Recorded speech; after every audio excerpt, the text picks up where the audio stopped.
Ternyata ada dana yang diungkap oleh Bapak Komarudin Simanjuntak hampir 300 triliun untuk menghabisi Pak Anies Baswedan. Untuk menghabisi Pak Anies Baswedan itu sudah ditiapkan dana 300 triliun. Padahal untuk Assalamualaikum warahmatullahi wabarakatuh. Teman-teman yang dirahmati Allah Subhanahu wa taala.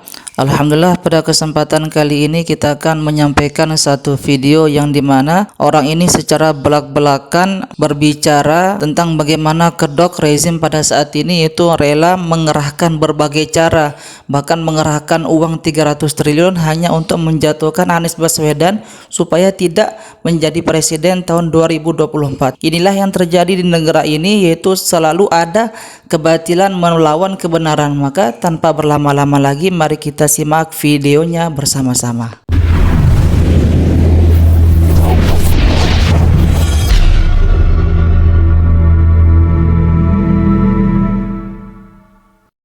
ternyata ada dana yang diungkap oleh Bapak Komarudin Simanjuntak hampir 300 triliun untuk menghabisi Pak Anies Baswedan. Untuk menghabisi Pak Anies Baswedan itu sudah ditiapkan dana 300 triliun. Padahal untuk beli Indonesia itu Taipan cukup menyiapkan 50 triliun untuk membayari ketua umum parpol. 50 triliun itu sudah bisa membeli Indonesia. Tapi ini ada dana 300 triliun yang disiapkan untuk menghabisi Pak Anies Baswedan. Luar biasa. Berarti melampaui target untuk membeli Indonesia, ya kan?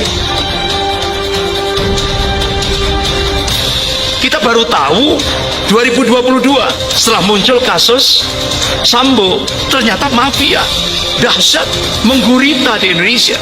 Bahkan istilah Pak Mahfud MD, ada mapes di dalam mapes. Ini geng kejahatan. Negara memelihara geng kejahatan di dalam negara. Luar biasa.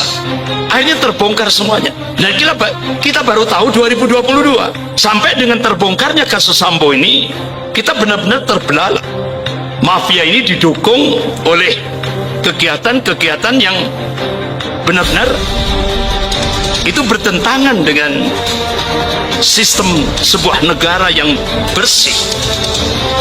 Ternyata di sana ada hal-hal yang haram, kegiatan aktivitas yang haram, di antaranya konsorsium judi online 303 yang itu per tahunnya 1,3 triliun. PPATK tidak pernah mengungkap, kan baru saja setelah rakyat Indonesia benar-benar terbelalak, bahkan banyak yang protes lewat medsos, akhirnya baru PPATK mengumumkan ada dana 155 triliun masuk ke oknum kepolisian. Tapi KPK tidak pernah mengungkap yang benar-benar ini sudah nyata betul gitu ya, diungkap oleh PPATK. KPK diam, sementara yang dijadikan sebagai target malah Pak Anies Baswedan. Padahal Badan Pemeriksa Keuangan itu sudah mengungkap kasus Formula E itu tidak ada tindak korupsi, tidak ada. Akhirnya masyarakat, kalangan netizen baru tahu ternyata ada dana yang diungkap oleh Bapak Komarudin Simanjuntak hampir 300 triliun untuk menghabisi Pak Anies Baswedan. Untuk menghabisi Pak Anies Baswedan itu sudah ditiapkan dana 300 triliun. Padahal mantan Panglima TNI yaitu Bapak Jenderal Purnawiran Gatot Nurmantio dalam sebuah seminar untuk beli Indonesia itu Taipan cukup menyiapkan 50 triliun untuk membayari ketua umum parpol. 50 triliun itu sudah bisa membeli Indonesia. Tapi ini ada dana 300 triliun yang disiapkan untuk menghabisi Pak Anies Baswedan. Luar biasa. Berarti melampaui target untuk membeli Indonesia, ya kan? Berarti kan paranoidnya itu, ketakutannya sudah luar biasa, klimaks. Dolimnya sudah luar biasa. Sementara yang benar-benar menghancurkan negara itu para koruptor, itu hukumannya, padahal itu uang negara yang dikorupsi itu triliunan, cukup 2 tahun penjara.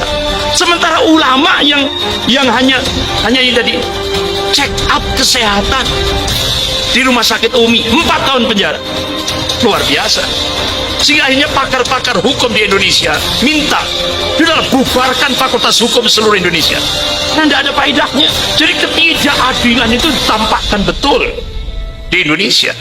Sehingga pakar-pakar hukum pidana itu sampai ini bobrok. Baru kali ini dikatakan hancurnya hukum di Indonesia. Ketidakadilan yang nampak benar-benar vulgar. Ketua Umum PKB Muhaimin Iskandar atau Caimin mengaku senang berdiskusi politik dengan Ketua Majelis Tinggi Partai Demokrat Susilo Bambang Yudhoyono dan Ketum Partai Demokrat Agus Harimurti Yudhoyono. Dia mengatakan perbedaan tak membatasi silaturahmi, apalagi kata Caimin, dia pun pernah menjadi menteri saat era kepemimpinan SBY. Caimin membeberkan bahwa pada pertemuan tersebut diskusi berjalan cari adapun yang dibahas yakni tentang tantangan hingga persiapan yang dihadapi masing-masing partai menjelang Pilpres 2024. Dalam hal ini banyak kesamaan, berharap pemilu ini berjalan wajar, demografis, terbuka, tidak ada kecurangan, langsung umum, bebas, dan terlaksanakan hak politiknya jelasnya. Kemudian Caimin berkelakar meminta AHY tidak melupakan dirinya jika koalisi perubahan berhasil memenangi Pilpres 2024. Jadi nanti misal Mas AHY menang, misalnya saya akan teriak dari jauh, jangan lupa saya Mas. Dia menyatakan itulah merupakan wujud demokrasi yang akan mendewasakan. Caimin menyatakan hanya bisa berusaha. Sementara takdir di tangan Tuhan, manusia ini Kak berusaha. Saya berusaha koalisinya bersama. Seperti diketahui Partai Demokrat saat ini tergabung dalam koalisi perubahan untuk persatuan bersama Nasdem dan PKS. Koalisi ini telah bersepakat mengusung Anies Baswedan sebagai bakal capres pada Pilpres 2024 mendatang. Ketua Umum PKB Muhaimin Iskandar atau Caimin mengaku senang berdiskusi politik dengan Ketua Majelis Tinggi Partai Demokrat Susilo Bambang Yudhoyono dan Ketum Partai Demokrat Agus Harimurti Yudhoyono. Dia mengatakan perbedaan tak membatasi silaturahmi, apalagi kata Caimin, dia pun pernah menjadi menteri saat era kepemimpinan SBY. Caimin membeberkan bahwa pada pertemuan tersebut diskusi berjalan cari adapun yang dibahas yakni tentang tantangan hingga persiapan yang dihadapi masing-masing partai menjelang Pilpres 2024. Dalam hal ini banyak kesamaan, berharap pemilu ini berjalan wajar, demografis, terbuka, tidak ada kecurangan, langsung umum, bebas, dan terlaksanakan hak politiknya jelasnya. Kemudian Caimin berkelakar meminta AHY tidak melupakan dirinya jika koalisi perubahan berhasil memenangi Pilpres 2024. Jadi nanti misal Mas AHY menang, misalnya saya akan teriak dari jauh, jangan lupa saya Mas. Dia menyatakan itulah merupakan wujud demokrasi yang akan mendewasakan. Caimin menyatakan hanya bisa berusaha. Sementara takdir di tangan Tuhan, manusia ini Kak berusaha. Saya berusaha koalisinya bersama. Seperti diketahui Partai Demokrat saat ini tergabung dalam koalisi perubahan untuk persatuan bersama Nasdem dan PKS. Koalisi ini telah bersepakat mengusung Anies Baswedan sebagai bakal capres pada Pilpres 2024 mendatang. Ketua Umum PKB Muhaimin Iskandar atau Caimin mengaku senang berdiskusi politik dengan Ketua Majelis Tinggi Partai Demokrat Susilo Bambang Yudhoyono dan Ketum Partai Demokrat Agus Harimurti Yudhoyono. Dia mengatakan perbedaan tak membatasi silaturahmi, apalagi kata Caimin, dia pun pernah menjadi menteri saat era kepemimpinan SBY. Caimin membeberkan bahwa pada pertemuan tersebut diskusi berjalan cari adapun yang dibahas yakni tentang tantangan hingga persiapan yang dihadapi masing-masing partai menjelang Pilpres 2024. Dalam hal ini banyak kesamaan, berharap pemilu ini berjalan wajar, demografis, terbuka, tidak ada kecurangan, langsung umum, bebas, dan terlaksanakan hak politiknya jelasnya. Kemudian Caimin berkelakar meminta AHY tidak melupakan dirinya jika koalisi perubahan berhasil memenangi Pilpres 2024. Jadi nanti misal Mas AHY menang, misalnya saya akan teriak dari jauh, jangan lupa saya Mas. Dia menyatakan itulah merupakan wujud demokrasi yang akan mendewasakan. Caimin menyatakan hanya bisa berusaha. Sementara takdir di tangan Tuhan, manusia ini Kak berusaha. Saya berusaha koalisinya bersama. Seperti diketahui Partai Demokrat saat ini tergabung dalam koalisi perubahan untuk persatuan bersama Nasdem dan PKS. Koalisi ini telah bersepakat mengusung Anies Baswedan sebagai bakal capres pada Pilpres 2024 mendatang. Ketua Umum PKB Muhaimin Iskandar atau Caimin